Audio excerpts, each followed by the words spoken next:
posterity, if you will. Well, I covered Jesse Jackson's two campaigns. I was with him, in fact. I photographed him and Gorbachev Really? when they debated in Geneva. And so You've never published those pictures? those have not been published. That is correct. That is correct. But I have an enormous photo library from all over the world, really. Many unpublished photos as Indeed, well. indeed. But that's something I have to get to. Wow. Will there be another photo book or Well, photo it has journal, been if you will? suggested that I should do, in addition to the two marches here in 1963 and 1983, that I should do one that includes the Million Man March, the Million Women's March. I covered also the Promise Keepers March. Really? Oh, it was remarkable, and, Really? and the people did show up. There's no question about that. There is, Danny, I think. Is there a different kind of vibe that runs through that? Well, there is a difference, but what strikes me at the moment is what they have more in common. I think the Promise Keepers March, the Million Man March, the Million Women's March, these various marches, I think, indicate that there is, in point of fact, a great hungering in the public out there. Okay. Now, what each of these, and in my column I just wrote that comes out this week, now the column I just wrote on Friday, in this I make the point that in each of these things, there is a great hungering to discover two things. To discover in the view of each group what they regard as justice and the moral underpinnings for that justice. And I think that is true in each of these. In each of these, I think that is true. And I think that was true in the Promise Keepers, as well as, of course, the Million Man March. And to some considerable degree, that was true also in the Million Women's March, although logistically they were not as well organized as the Million Man March. Yes. Some feel that... Well, it was a grassroots effort also. And some, absolutely, but some feel that that detracted some from the spirituality that was intended there, but there was not the cohesive... It was a different kind of vibration. That is true, but at the same time, there was a spirituality about it. Certainly the organizers intended that, the speakers also showed that, but it was not, they could not hear as well, and therefore they were not as cohesive, okay? But there was a spirituality about it as well. That brings me to a point I'd like to share, simply entitled, Without Woman, and it's a poem for the Million Women March. Without woman. Woman as the mother of man represents the power of the Almighty's hand. Through all the love, joy, pain, sorrow, and strife, woman is the lifeline of all human life. For where there is no she, there can be no he. And where there is no us, there can be no we. Only through the womb of woman's body and mind can man see himself in another place and time. There can be no woman, there can be no man without woman as co-creator in God's master plan. For he who is without woman can never be made whole until he's learned to love from the depths of his soul. And though love can sometimes make you cry, yet while you laugh, man and woman will always be each other's better half. For where there is no she, there can be no he. And where there is no us, there can be no we. Without woman. Profound and beautiful. Thank you, Doctor. That is terrific. I was thinking about the teachings of the Honorable Elijah Muhammad and how he put the woman at the center of everything. Because where there is no woman, well, there's nothing. I think that is so prima facie true. I said to a friend of mine recently, I don't know why women insist on coming down to the level of man. And I know I get in trouble when I try to No, make that sounds like something I heard Dr. Asa Hilliard say just a couple of nights Oh, ago. that's all? Well, yeah, I regard... about the spirituality of women. Well, I'm complimented by any comparison with Asa Hilliard. I think he's a terrific scholar. Yes, terrific he is, scholar. indeed. I traveled with him in Europe. Oh, really? Excuse me, in Egypt. And have wonderful photographs of him in the various historic places. And every, you know... He's very knowledgeable about... Oh, absolutely. Yeah. He's a terrific scholar. And there I have photographs of the pyramids, of course. What was that experience like as a whole? In Egypt? Well, of all the places I've been, and I've covered much of the world, but Yes. in all the places, Egypt was the place for which I was least prepared, and the place I most want to go back and redo. Really? I had studied up on China. In fact, I wrote a paper before I went to China on what I expected to see. Similarly with the Soviet Union and other places, but and in West Africa, the door of no return and so forth. But Egypt was the place I had frankly underestimated. Why? Well, I hate to say that perhaps some of it was an assumption that we already know some things that we think we know, in part because of the media in the country downplay what is in Egypt Yes. so much and so forth. But every square foot of Egypt is history. It's amazing. It is truly, truly You amazing. saw the Great Sphinx. Well, yes, I saw, in fact, the original obelisk. And down 300 feet underground, I saw the great artwork that, 17 or 1800 years before Christ, still fresh, just like it was done last BC. week. Yes. And here, I have to be careful, especially with the religionists now. Yeah. But down there, they depicted 17 or 1800 years before Christ an immaculate conception. Boy, that must have been amazing. An immaculate conception. How'd you feel? Well, I tell you, I felt Was there like a certain high I that you felt like I needed to come back and talk with one of my friends at the School of Divinity at Howard University, and I did. Dr. Samuel Gandy, who's now departed. He's among the ancestors now, but it was so terrific. I came back and talked with him and told him that I had seen this BC artwork that showed an immaculate conception and annunciation and a return, and what, in fact, would this do? Did this predispose? Did you feel a connection there? Well, I did. Like a link? I did, but I was happy to talk with Dr. Gandy to have him to make a reconnection, because there was at a point, if not a disconnect, there was a question. Okay.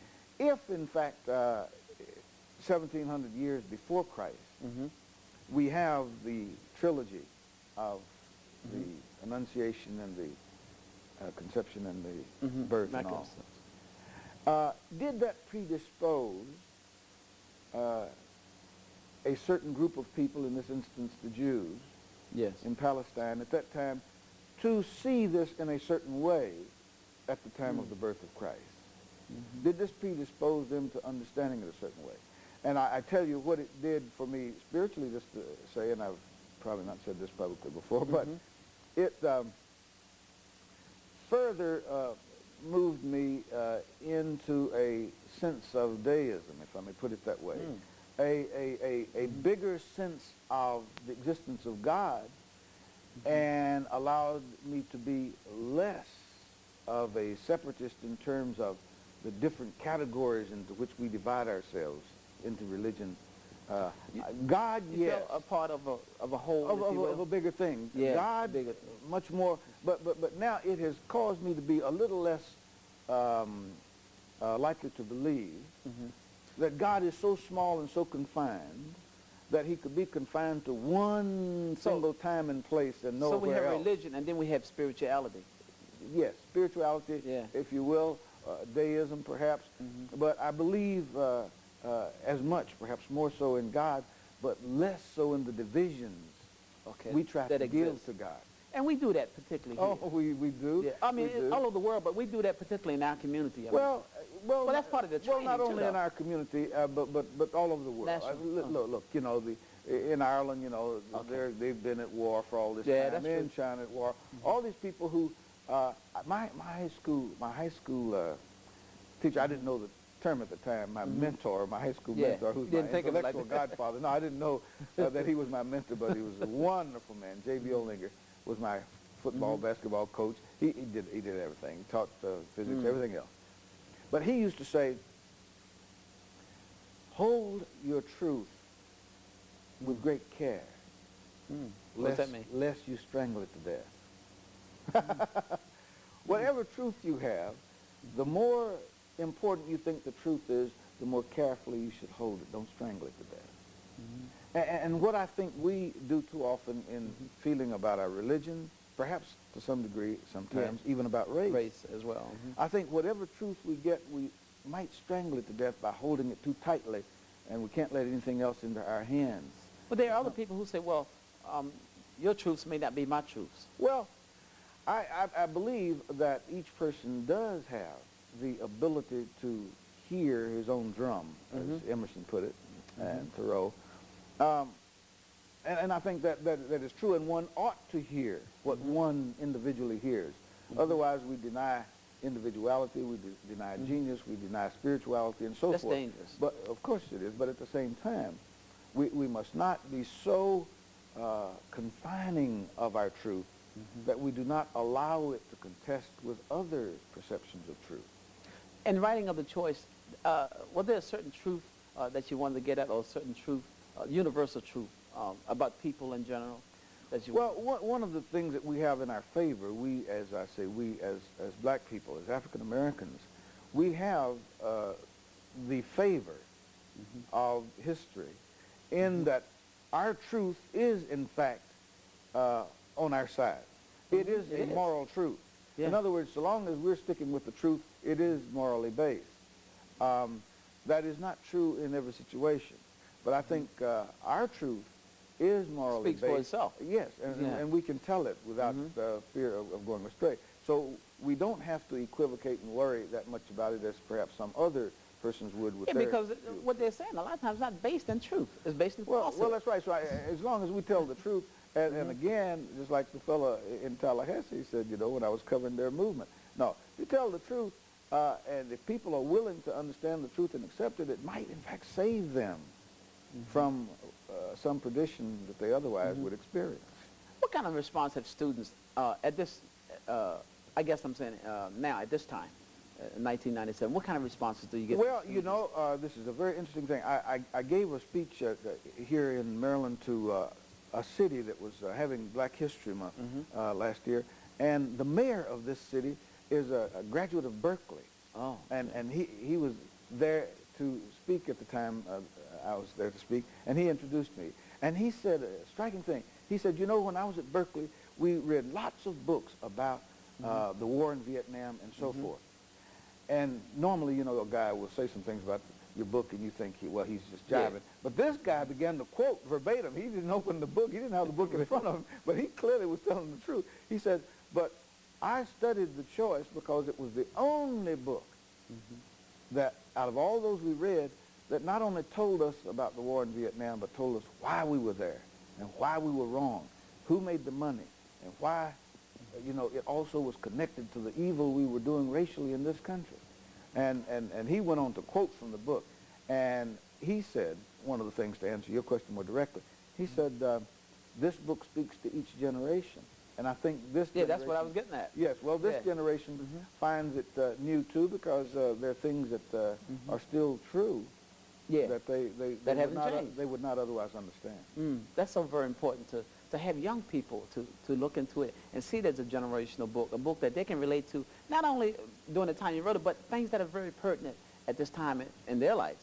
Well, every time the bad guys in our government, for example, the last big spurt we had to go back to press last year because Newt Gingrich came out with his contract on America. He called it a contract with America. And there's no such thing as a unilateral contract with. If you do it on the one side, it's on, it's not with. But anyway, he did his contract on America. And So the death threat or something? It required us to go back to the press and publish this book again. Incidentally, I own the publishing house that publishes it now. G.P. Putnam's published it first in 1971. Did you have to buy the rights from them? Well, I had in my contract, I had a paragraph in my contract that provided that in any 90-day period in which there was a demand for the book and they were not ready to go back to press, that I had a right to reclaim publishing rights myself. So I did and set up Cottage Books, in which I published the book now myself. And I published from scratch this one on the marches and so forth. So my company now. You know, that's another thing so very important, the business part of what you do. Yes. Also, to the young people who may be watching, who, you know, who have similar ideas about doing some of the similar things, what would you say to them? Well, I would say for one thing, publishers, I don't want to be overgeneralized. I don't want to overgeneralize. Okay. But I will say this. I am persuaded that some publishers probably keep 3 sets of books. One for the author